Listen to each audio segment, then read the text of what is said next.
Tompo Andriamanitra.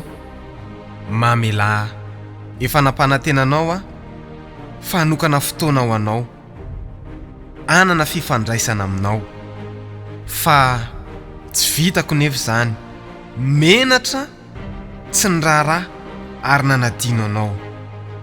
Na dia fantatro ary fa tena sarobidy ny fiarahako aminao.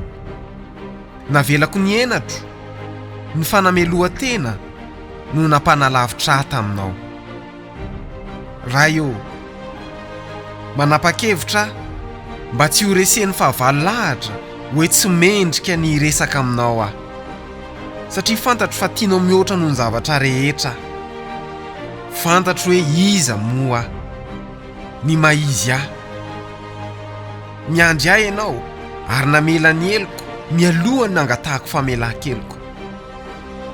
Manome fifaliana ahy ianao ao anatin'ny alahelo, fizantoetra rehefa mandalo tany hevitra, ary na tsy mahatoky ary aho dia mijanona mahatoky foana ianao, ary tsy mitsahatra ianao ny manampy miaro any fitiavanao. Feno loatra ny foko, tsy hitako izay lazaiko ny amin'ny hafaliako, fa ilaza androany hoe tsy misy asaraka amin'ny fitiavanao. Amen.